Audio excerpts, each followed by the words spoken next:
নমস্কার, দেখছেন চা আড্ডার খবর। আমি কিশলয়। আজকে সকাল শুরু করছি গতকাল যে খবর আমরা দেখিয়েছিলাম সেই খবরই আবার দেখিয়ে বারবার দেখাবো, ততক্ষণ পর্যন্ত দেখাবো যতক্ষণ না বিচার হচ্ছে। অভয়ার বাবা এবং মাকে যে ফোন যায় হাসপাতাল থেকে, যে ভাইরাল অডিও শোনা যায়, ঠান্ডা গলায় কেউ বলে আপনার মেয়ের অবস্থা খুব খারাপ, তাড়াতাড়ি চলে আসুন। ফোন কেটে যায়, আবার ফোন আসে, আসলে কি জানেন তো আপনার মেয়ে না সুইসাইড করেছে, আসুন তাড়াতাড়ি। কি ঠান্ডা গলায় হাসপাতালের কর্তৃপক্ষ এই কথা বাবা মাকে বলছেন। মা কোকিয়ে উঠছেন কেঁদে এই কথা শুনে। পুলিশের তরফ থেকেও নাকি কল করা হয়েছিল, সেখান থেকেও নাকি বলা হয়েছিল একই কথা। একবার বলা হচ্ছে ইমার্জেন্সিতে রয়েছে আপনার মেয়ে, একবার বলা হচ্ছে আপনার মেয়ে রয়েছে তার শরীর খারাপ অসুস্থ, একবার বলা হচ্ছে তিনি সুইসাইড করেছেন। এই যদি সত্যি মৃত্যু হয় হাসপাতালের ভিতর একজন ডাক্তারের, আর এই যদি তার পরবর্তী পদক্ষেপ হয় স্বাস্থ্য দপ্তরের এবং কর্তা ব্যক্তিদের হাসপাতালের, তাহলে তাদের প্রত্যেককে কেন অ্যারেস্ট করা হবে না সেই প্রশ্ন রাখবো। তারই আগে এই যে তিনটে ভাইরাল অডিও ক্লিপ, কি শোনা যাচ্ছে তাতে শুনুন।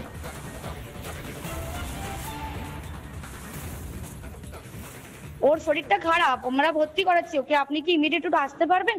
ওর কি জ্বর হয়েছে? আপনারা একটু আসুন, জলদি চলে আসুন যত তাড়াতাড়ি পারবেন। আপনার মেয়ে উনি সুসাইড করেছেন হয়তো, বা কিছু মারা গেছেন। যত সময় গড়াচ্ছে অভয়াকাণ্ড চাঞ্চল্যকর মোড় নিচ্ছে। এবার ভাইরাল কয়েকটি অডিও ক্লিপ, কিভাবে দুঃসংবাদ পৌঁছে দেওয়া হয়েছিল বাবা মাকে। ভাইরাল অডিওগুলোকে তারই রেকর্ডিং বলে দাবি করা হচ্ছে। ফোনের এক প্রান্তে অভয়ার বাবা মা, অপর প্রান্তে থাকা মহিলা নিজেকে অ্যাসিস্ট্যান্ট সুপার বলে দাবি করছেন। প্রথমে ফোনে কি বলা হয়েছিল শুনুন। কেন, কে বলছে? আরজিকর হসপিটাল থেকে বলছিলাম। কেন, কি হয়েছে? ওর একটু শরীরটা খারাপ হয়েছে, আপনারা কি একটু আসতে পারবেন ইমিডিয়েট? কেন, কি হয়েছে? কি ওর শরীরটা খারাপ, আমরা ভর্তি করাচ্ছি ওকে, আপনি কি ইমিডিয়েট আসতে পারবেন? ওর কি জ্বর হয়েছে? আপনারা একটু আসুন, জলদি চলে আসুন যত তাড়াতাড়ি পারবেন। পরের ফোনে আরো জরুরি তলব, তড়িঘড়ি আরজি করে চলে আসার আরজি। হ্যাঁ বলুন। হ্যালো হ্যালো, হ্যাঁ বলুন। বাবা বলছি। হ্যাঁ বলুন বলুন। কি হয়েছে, কি সেটা বলো না একটু। ওনার অবস্থা খুবই খারাপ, আপনি যতটা তাড়াতাড়ি পারবেন চলে আসুন। আপনি কে বলছেন বলুন তো? আমি অ্যাসিস্ট্যান্ট সুপার বলছি, আমি ডাক্তার বলছি না। আপনার মেয়েকে আমরা এমার্জেন্সিতে নিয়ে এসেছি, আপনারা আসুন, এসে যোগাযোগ করুন। অবশেষে তৃতীয়বার অস্পষ্টভাবে বাবা মাকে জানানো হলো মৃত্যুর কথা। হ্যালো, হ্যাঁ অ্যাসিস্ট্যান্ট সুপার বলছি। হ্যাঁ হ্যাঁ শুনুন, আপনাকে তখন বারবার বলছিলাম, ব্যাপারটা হচ্ছে যে আপনার মেয়ে উনি সুসাইড করেছেন হয়তো, বা কিছু মারা গেছেন। পুলিশ রয়েছে, আমরা হসপিটালে সবার সামনেই রয়েছি, ফোন করছি, আপনারা যত তাড়াতাড়ি পারবেন চলে আসুন। আমরা আসছি এক্ষুনি আসছি। হ্যাঁ খুব তাড়াতাড়ি চলে আসুন। তিনবার তিন রকমের বয়ান, কিভাবে ময়না তদন্তের আগেই বলে দেওয়া হয় আত্মহত্যা। আমরা তো প্রথম থেকে ডিপার্টমেন্টকে এই সমস্ত ব্যাপারে দায়ী করে আসছি। ডিপার্টমেন্ট ব্যাপারটাকে চাপা দেওয়ার চেষ্টা করছে প্রথম থেকেই তো আমাদের সুইসাইড বলেছে, হয়তো সুইসাইড হয়েও যেত যদি স্টুডেন্টরা আজকে ঝাঁপিয়ে না পড়তো। এই নিয়ে প্রশ্ন উঠেছিল supreme কোর্টেও। Second question to you, Mr. Sibal. The second question. Who is this assistant superintendent non-medical? Who is this person? Is this assistant superintendent a male or a female? I believe it's a female, but I just make sure. Female. Her conduct is also very, very doubtful. Why did she act in this manner? দুঃসংবাদ দেওয়ার ধরন নিয়ে প্রশ্ন তুলছেন মনোবিদরাও। এখানে যে ঘটনাটা ঘটেছে, যেভাবে আমি তিনটে অডিও দেখলাম, তাতে মনে হচ্ছে এই ভদ্রমহিলা, যারই গলা হোক, সে কিন্তু খুব একটা সিচুয়েশনটা নিয়ে অ্যাওয়্যার ছিলেন না। 2 নম্বর হচ্ছে খুব হুড়োহুড়ি করছিলেন বলার জন্য। 3 নম্বর হচ্ছে খুব অ্যাব্রাপ্টলি বলছিলেন। একদিকে বাবা মাকে তড়িঘড়ি হাসপাতালে আসতে বলা হলো, অথচ 3 ঘন্টারও বেশি সময় ধরে মেয়েকে চোখের দেখাটুকুও দেখতে দেওয়া হলো না তাদের। একই সঙ্গে সেদিন সেমিনার রুমের কাছে সন্দীপ ঘনিষ্ঠদের অবাধ বিচরণ প্রমাণ নষ্টের ইঙ্গিত দিচ্ছে বলে অনুমান। তবে কি প্রথম থেকেই অভয়ার ধর্ষণ ও খুন কাণ্ডে জড়িত আসল মাথাদের বাঁচাতেই এত আয়োজন? এরপরও কি বিচার পাবে অভয়া? রিপাবলিক বাংলা। এই অডিওর প্রত্যেক পরতে রয়েছে গাফিলতি এবং রয়েছে ইচ্ছে করে গুলিয়ে দেওয়ার চেষ্টা।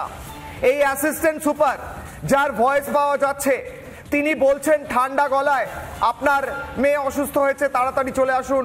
না না, আপনাকে একটু আগেই তো বারবার বললাম, আমার মনে হচ্ছে উনি সুইসাইড করে ফেলেছেন। এই অ্যাসিস্ট্যান্ট সুপারকে কেন গ্রেফতার করা হবে না মিথ্যে তথ্য দেওয়ার জন্য? কেন তিনি বলছেন ইমার্জেন্সিতে নিয়ে যাওয়া হয়েছে এবং পরবর্তীকালে যদি সত্যি তাকে ইমার্জেন্সিতে নিয়ে যাওয়া হয়ে থাকে তিনি অসুস্থ হওয়ার কারণে, তাহলে তার রক্তাক্ত দেহ কেন পাওয়া গেল সেমিনার রুমে? কলকাতা পুলিশ উত্তর দেবে, সিবিআই উত্তর দেবে। সিবিআই এর কাছে উত্তর চাওয়ার এই মুহূর্তে দায়িত্ব বর্তায় প্রত্যেকের, এবং কলকাতা পুলিশ যেভাবে ঘেটেছে তদন্ত, তার জন্য তাদের লজ্জা হওয়া উচিত। কলকাতা পুলিশকে আমাদের পুলিশের তদন্তে যে রহস্যগুলো এসেছে তার জন্য প্রশ্ন এই মুহূর্তে গ্রাফিক্স। কোথায় খুন করা হয় অভয়াকে? প্রথম প্রশ্ন, অভয়াকে যদি সত্যি যেখানে তার দেহ পাওয়া যায় সেখানে খুন করা হয়ে থাকে, তাহলে কেন বলা হচ্ছে ফোনে যে ইমার্জেন্সিতে নিয়ে যাওয়া হয়েছে অভয়াকে? কেন ক্রাইম সিন বদল করা হয়েছে? দ্বিতীয় প্রশ্ন, ময়না তদন্তের আগেই অস্বাভাবিক মৃত্যু তত্ত্ব দিয়ে দেওয়া হলো, আগেই বলে দেওয়া হলো সুইসাইড, ময়না তদন্ত করা হলো না। কার নির্দেশে পরিবারকে আত্মহত্যা বলা হলো? কেন বলা হলো আত্মহত্যা যখন তার রক্তাক্ত দেহ পড়ে রয়েছে ওই অবস্থায়? কে বললো ওটা আত্মহত্যা? কি উদ্দেশ্য ছিল? কেন তড়িঘড়ি দেহ বার করা হলো? কেন ঘটনাস্থল দীর্ঘক্ষণ অরক্ষিত রইল? যে ছবি দেখাচ্ছি ডান দিকে, বহু মানুষ সেখানে উপস্থিত। দেহ উদ্ধারের পর অভয়ার চাদর কেন বদল করা হলো 3 বার, যে তথ্য উঠে এসছে? কেন তড়িঘড়ি শেষকৃত্য করা হয় এবং অভয়ার মা বাবাকে যেতেও দেওয়া হয় না প্রায় 3 ঘন্টা? দেহর কাছে কি লোকানো হচ্ছিল ততক্ষণ? সপ্তাহ শংসাপত্রে কেন মৃত্যুর সময় বদল করা হয়? কেন অধ্যক্ষকে জিজ্ঞাসাবাদ করা হয়নি? কলকাতা পুলিশ কি ভাবছিল?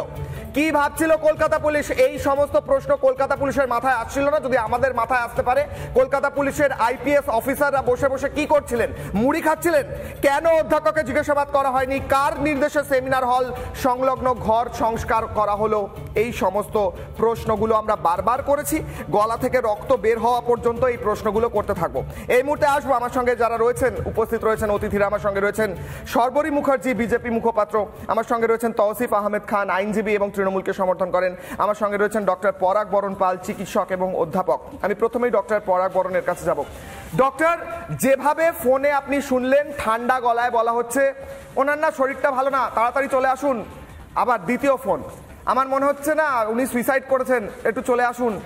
এই ভয়েস থেকে আপনার মনে হচ্ছে না যে এখানে কিছু লুকানোর চেষ্টা, এবং এখানে আরো যে যা হয়েছে সেখানে ঘটনা সেই ব্যক্তি হয়তো জানতো, কিন্তু তার গলায় একটা আতঙ্ক রয়েছে, সেটা লুকিয়ে তিনি বোঝানোর চেষ্টা করছেন যে না না সুইসাইড, তাড়াতাড়ি চলে আসুন।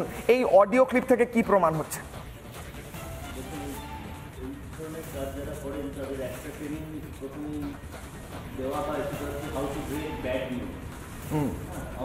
এই জায়গাটায় ওনার কোনো একটা গন্ডগোল রয়েছে।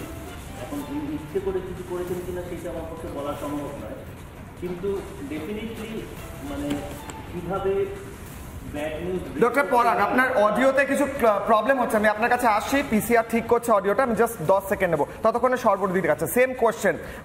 যে অডিও ক্লিপ ভাইরাল হয়েছে প্রত্যেক পরতে আমার মনে হচ্ছে যে বলছে সে সব কিছু জানে, সব কিছু জেনে সে সেই ভয় লুকিয়ে, সে বুঝতে পারছে যে তার ভয়েস থেকে বেরিয়ে আসছে সেই তত্ত্ব, যে বোঝা যাচ্ছে সে ভয় পাচ্ছে, সে লুকানোর চেষ্টা করছে। একদম আমার পরিষ্কার কথা কিশলয়, হার মাস্টার ভয়েস, কারুর নির্দেশে সে বলছে এবং সে জানে যে তাকে কিভাবে বলতে হবে। যতক্ষণে সে বলছে ততক্ষণে সুইসাইডটাকে সুইসাইড বলে চালানোর যা যা চেষ্টা, সেটা যদি করে নেওয়া যায়, তার একটা ভয়ঙ্কর চেষ্টা চালানো হয়েছে।